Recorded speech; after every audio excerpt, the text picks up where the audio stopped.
As long as I can hear you, that's great. But thank you for joining us. I mean, I suppose the first thing to say, really, is condolences in regards to your friend. I imagine it's been a difficult few weeks for you, especially with the news cycle as well. Yes, last week was not easy for me. It was a very hard week to lose two friends, to know what happened, and to recognize that the same could happen to you. It's not easy. Again, my condolences. Maybe it'd be great, I suppose, if we could focus on your experience as well, because you are somebody who has actually been in this is it the very same vessel and taken the descent down to the Titanic? It was the Titan. It was the same vessel which is now collapsed. Yeah, it was the same 5th of August 2021. Yeah.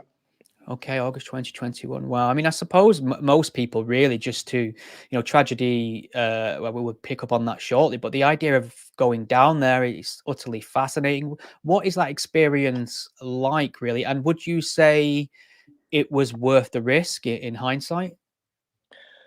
Um, it was worth the risk. It's a difficult question because I don't know what could happen. I don't know that the window is not certified, that he mixed different materials. At the moment I was in the sub, I feel very, very safe. I was not afraid, and I have no idea what could happen to collapse. The only afraid what I was that we have maybe little technical problems like electrical problems the dive before, or maybe we came down and don't see the Titanic because it's a very, very big area. But I was not afraid to that I could die on this day. But afterwards, now my meaning has changed a lot of.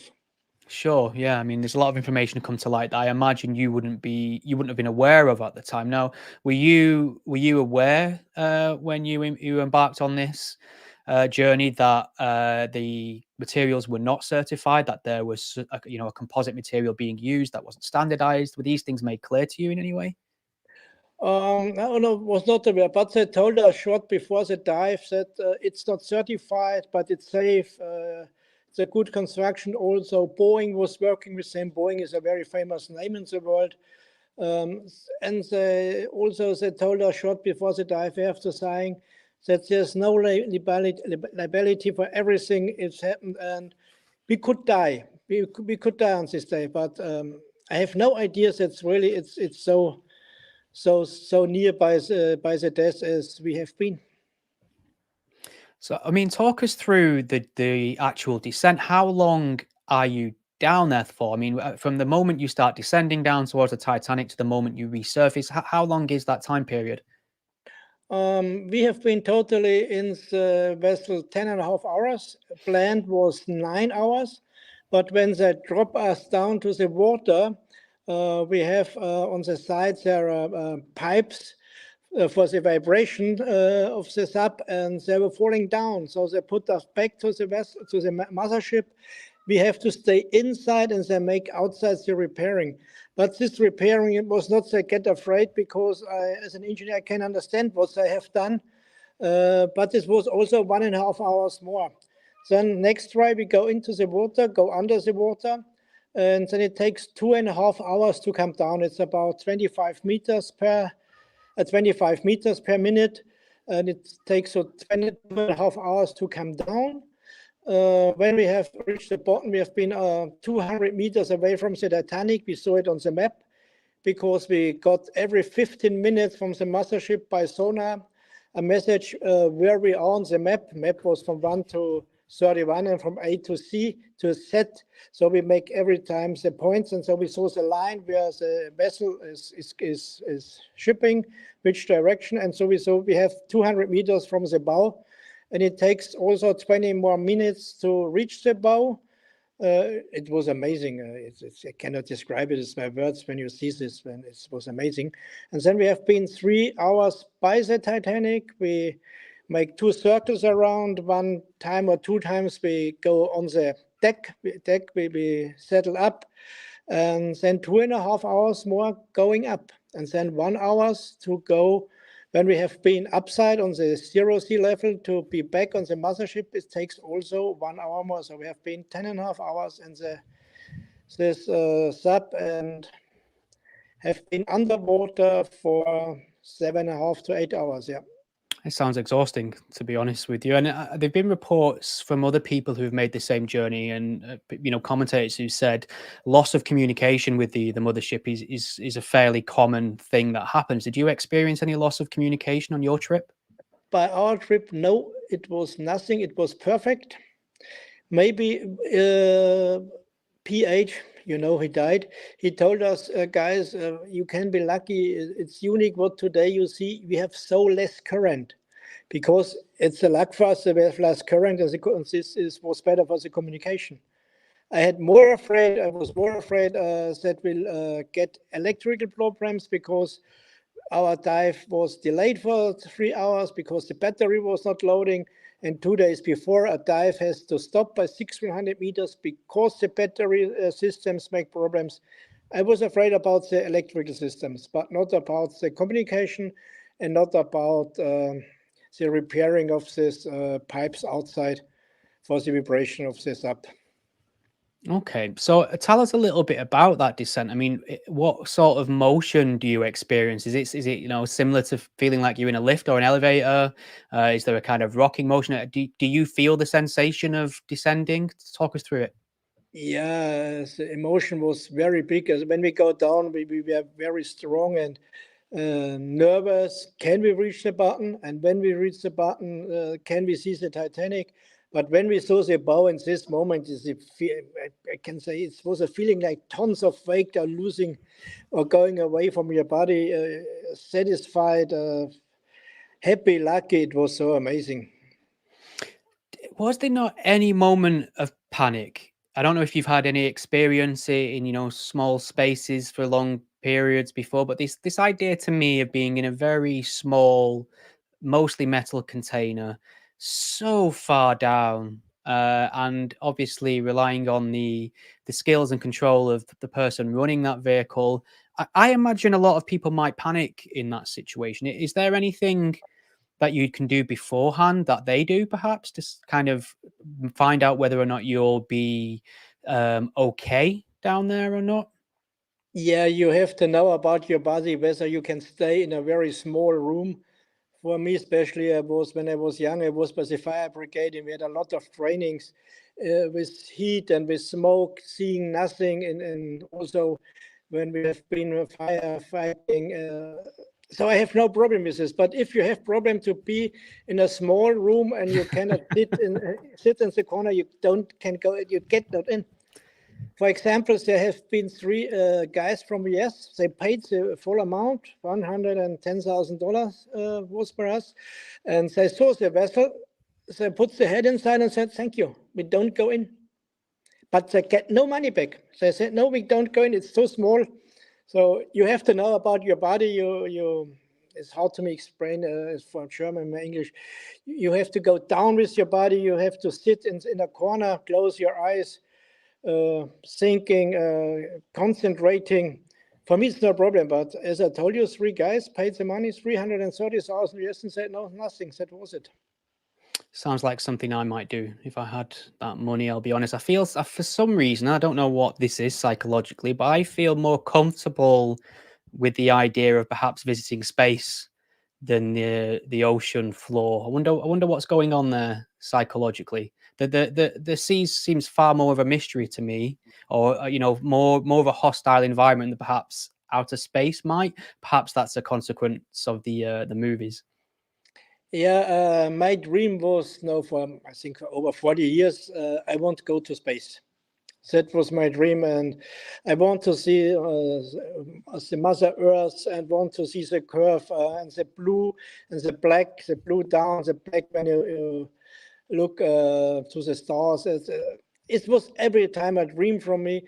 But when I was young, I have never the idea that I can get it, because 40 years ago, it wasn't possible to go to space. And when we have been 2016 at the South Pole with my friends from Russia, England, Canadians, and US, we were talking what can we do as next. And so we thought we have been at the South Pole. Now we go to North Pole. We have been Galapagos. I was flying a MiG-29 in Russia.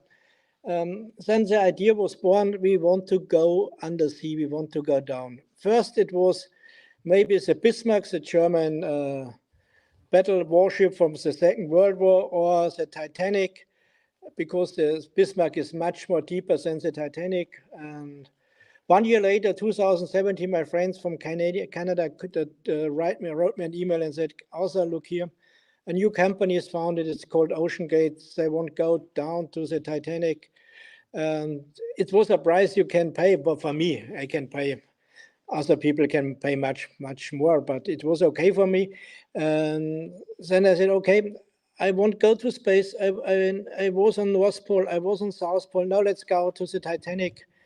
And I remember all the stories of my father in the 60 and 70 years when he told us from the old movies, black and white movies, Titanic. I have this always in my mind and remember. And then the idea was born, yes, let's go down to the Titanic. And I was one of the first customer who booked the ticket by OceanGate and paid it. Yeah, I was one of the first. I wonder if, I mean, what's your perception now? Because the commentary and the narrative out there seems to be that this was a very predictable and preventable tragedy. I know the Canadian movie director James Cameron's had a lot to say about this in the media, and he is somebody who has the credentials. He has done numerous dives, to the Titanic. I think he actually visited the Bismarck as well, and he points the finger at the specific materials used, the idea that certain elements weren't certified, and he said this was a guaranteed disaster. Has this changed your perception of your experience since? Of course. Today, I would never go with a sub like the Titan was down in the water, not 100 meters. But it's the day before, maybe I had two blue eyes. I was not thinking about these problems. OceanGate looks very professional. They're preparing the paperwork in front before we go on ship. It was professional. Okay, the first year, the first sub was not working. But then they said, no, we are not 100% sure with this sub. Let's make a new one. Let's make new tests. So for me, it looks at this moment, 2 years, 3 years ago, very professional. Now my meaning has changed totally. The window is not certified. They mixed different materials. I would never do this with a submarine like this one. Also, I was not down on this water. I have the luck to see the Titanic in a weather condition which was unique. PH told us, and I had the luck to come back in health and on life in life. So I have done it, and that was it. I don't go back. I mean, I'm just kind of wondering if you've had any sort of, I mean, in a sense, I know the timing's quite different, but I mean, it could be considered a near-death experience in a sense, because I think one of the points made about the materials from the experts was that after, numerous descents, this material would inevitably weaken to the point of, perishment. And this appears to be what's happened. Obviously, we need a full investigation to know for sure, but it seems like you could have maybe got your slot on that ship at the Titan at a different time, and maybe it could have been you. It just seemed like almost a lottery. This seemed inevitable, and it seemed like a lottery. Does that give you any pause for thought about your own life at the moment? Any sort of feeling of dodging a bullet? Yeah, I was really shocked when I was on the way from Munich to Berlin, and I come out of the airplane. My phone was ringing 7 days, 24 hours from all over the world. I was totally shocked, and my meaning was changed. Maybe I was too, I don't know, remember this word in English. I take it too easy, maybe. So when I go to space, before me with Virgin Galactic, there are 300-400 people before me. So it looks for me much more safer. Also, the preparation on the working of Virgin Galactic is much more professional than it was from Stock and Rush. Sorry to say this, but he knows, but he don't believe it. He knows what he have done, but he don't believe it because he was also in this up. I hope you're enjoying the podcast. Here's a word from our sponsor, Rocket Money. Many of our viewers have saved thousands using Rocket Money to save the money off subscriptions they didn't even know about. Rocket Money cancels subscriptions for people that are tricky and time-consuming. Rocket Money also alerts you to subscriptions that can save you money. Try it free for 30 days, just enough time to try it, and then completely forget about it. In fact, over 80% of people have subscriptions they forgot about. You could be wasting money and not even realizing it. Rocket Money helps you find those forgotten subscriptions so you can stop paying for ones you don't use. Rocket Money is a personal finance app that finds and cancels your unwanted subscriptions, monitors your spending, and helps you lower your bills all in one place. Stop throwing your money away, cancel unwanted subscriptions, and manage your expenses the easy way by going to rocketmoney.com/Sean, SHAUN. That's rocketmoney.com/Sean, rocketmoney.com/Sean. Thank you for supporting our sponsor, Rocket Money. Enjoy the podcast. Yeah, and for the longest, for what seemed to kind of consume everyone's attention, and certainly the media attention, was the idea of a rescue mission for the longest time. And it seemed like these, friends of yours, colleagues, people on the Titan had already perished by the time people even realized there was an issue.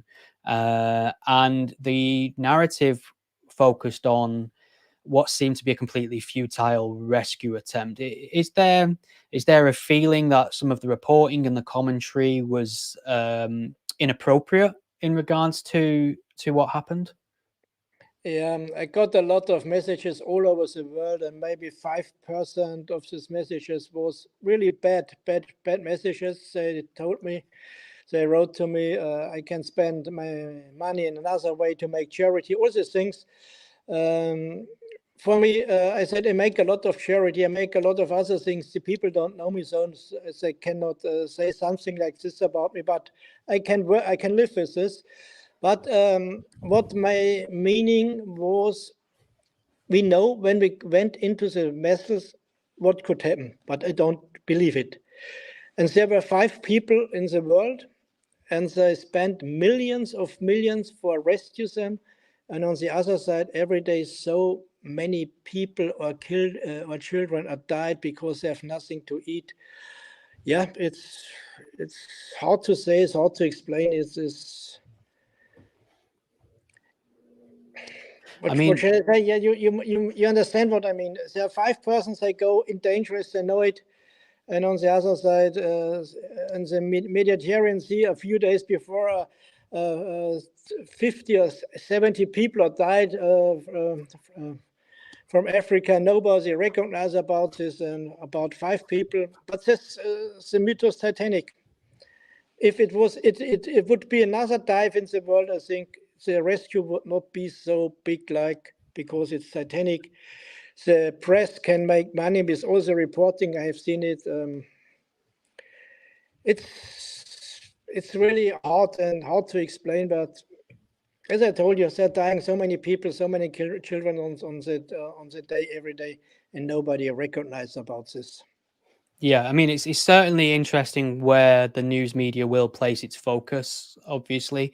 But I mean, there was certainly, from a lot of commentators I noticed in my own country, there seemed to be a complete lack of empathy for the plight of the people on the Titan, solely because they are rich. It was made obviously public and no secret how much money one would have to spend in order to go on a journey like that. And there seems to be this attitude that rich people's lives are somehow worth less. What is your reaction to that sort of lack of empathy from various commentators?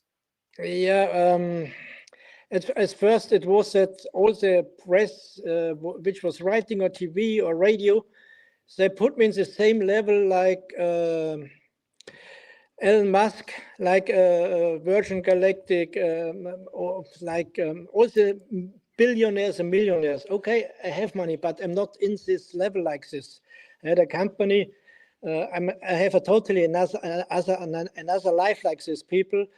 But I think people can do with the money which they earned, or they get what they want. It's their own decision. It's their own life. And when they go in dangerous situation now we had, it's their own decision you make. Should it be wrong? Should it be good? Everybody has to make for this. One man has more luck in his life. Another family has more worse life. That's the earth since the beginning for 1 million of years. Sure. And I mean, where do we go from here? Because I appreciate, and I've seen reportings that, you know, there's a lot of paperwork involved in here, and you are signing away your life literally, that there is a risk of death. However, it doesn't seem to me that sort of thing is a protection against any sort of criminal negligence, for instance. Are we likely to see some sort of legal action in the name of the families that have, you know, lost their loved ones on this journey? Yeah, we have to change all the systems. From my opinion, the tourism dive to the Titanic, like it was died also 2 weeks ago. It will never be in this situation that you can go for 100 or 200 or 300,000 US dollar down. There must be a totally changing of the meaning about this tourism. But if people have the money, they should do what they want. One people has 50 Ferraris in this garage. The other people owns island. Other people has nothing. As I told you, that's the story of the world since the beginning, million years. And you were born as a king, or you're born in India in the slum. You cannot change it.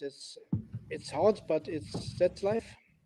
What is it about the Titanic that appeals to you so much, to the point where you have to you're willing to pay an extraordinary amount of money and do something absolutely extraordinary to view it through what I imagine is a very small porthole type opening? What is it about that experience that appeals to you so much? First of all things, you must be a little bit crazy. Sure. All my friends told me this, and I agree. Also, you must be a little bit crazy go to the South Pole. Also, you must be a little bit crazy to go on the Mount Everest. You're looking for more adventure. By me, it started when I was 15, 16 years old. I was traveling as a young guy with the train through Europe. Then I was going 80 to the desert, Sahara, totally unprofessional. And yeah, you want more, you want more, you want more. It's like a drug. It's like marijuana. If you take today 1 gram, in 1 year you need 10 grams a day. It's like a drug, yeah. And of course, you cannot say you're a usual normal people. You must be a little bit crazy, and I agree. I say this. It's so. Have you actually climbed Everest, Arthur? No, I won't go up to the Kilimanjaro. That's one of on my list, but I had now 5 surgeries on my back. I have 7 artificial disc replacements. So I think this dream, I don't know. It's more no than yes, but the dream go to space, it's still alive, and this I want to do, yeah. But now after this, I agree with my family, with my friends, with my wife to go down, become a little bit more serious, become a little bit more not so risk. And the age is also, I become more and more older, so you become maybe more quiet. Nobody believe it by me, but I think it will be. What's the atmosphere like when you're in the Titanic? How many other people were in there with you, first of all? And is there any sort of tension in the air? Are you relaxed? I mean, I imagine it's not particularly comfortable either. It's totally uncomfortable. You're sitting on the bottom. You have no chair. You cannot stand. You cannot stay on your knees. It's very cold inside. We have been 5 people, as you know, PH and Rush, my and 2 brothers from London. When we go down the atmosphere, we were nervous.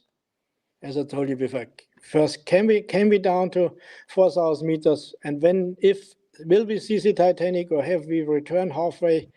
And when we down, the atmosphere was becoming suddenly very, very good, very well. We have been so happy. And when we was diving up this 2.5 hours, we were talking so much, we were laughing, we were making choices. Going down was going up was very happy and very relaxed and very easy. Is there any sort of commentary from the person who's piloting, or are they just ultra focused? Are you able to play music, or is it a case of, just you have to sit and wait? Yeah, when we're going up, we played music. We have mobile phones and a very small Bluetooth speaker, and you can think about what kind of music. We have Titanic music inside. Yeah, we were talking, making shows, and hear a little bit music. but it was dark. We cannot see. So we have a very bad sight inside because the light was switched off because the battery systems. We have only a small fluorescent lights that we don't push our head together. And it's nothing. You sit on the floor 2.5 hours in the dark. Yeah. Sounds. It doesn't sound great to me. I mean, another concern of mine is when you're allowed to choose music. Please tell me that there was a blanket ban on Celine Dion. Yeah, we have Celine Dion. Not one time, more times. Also, when I was back in Germany a few days later, I was pushing all the pictures on the big screen of my TV, and was also playing Celine Dion. Yeah, I have tears in my eyes. This moment, I recognized the first time what you have done. You have been 4,000 meters deep. You have seen the Titanic. It's a mystery. It's history. But I have no idea at this time that I could die. The last 2 weeks, it was changed totally. The meaning about and the opinion about. Tell me what you feel when you stare out there and you see the bow of this iconic wreck on the ocean floor. What are you feeling at the moment? What are you seeing? Yeah, it was like tons of weight losing your body immediately because it's. Hi, Sean. Oh yeah, Arthur, thank you. It was amazing. It's hard to describe. You were lucky. You were laughing. Your heart was loving. You were waiting 4 years for this moment. Everybody knows Titanic in the world. More people know the Titanic than some German political. And you are one of the people yourself. They have more in space than the Titanic. Only 200 people in the Titanic. In space, there have been more people. And you are one of these crazy people who has done this. Are you able to take any sort of footage of your experience? Do you have any mementos that you were actually down there? Yeah, I've made a lot of pictures and small videos. Yes, the moment to see the bow, it was one of the most amazing and greatest moments in my life. Yeah. So, I mean, looking back now, I mean, I know I asked you this at the start of the show, but you weren't. I don't think I got a straight answer. Would you say your journey down there was worth it, given what's happened? Yeah. Sorry, it was a great journey, but afterwards, maybe it would better not to do it because I lost these two friends. And to know you have been in the same vessel, it's hard to understand. Yeah. Yeah, I can't imagine, Arthur. Well, thank you very much for coming in and speaking to us. Obviously, you have my empathy. I imagine it's been a very difficult week so for you, but I'm very glad you're okay and you're able to, talk about your experience and give people an idea of what it's like from a first-hand perspective. I find it really useful and fascinating. So, Dankeschön. Yeah, thank you. Thank you again, Arthur, for coming back. My last words, I'm very sorry about the 5 people, for the families. It must be terrible for them. It's to wait 5-6 days and don't know what they have been in hell, and it's I'm very sorry about this. Yeah, understood, Arthur. Thank you very much. Okay, thank you. Bye-bye. Take care. Thank you, Arthur. Cheers. Bye. Cheers.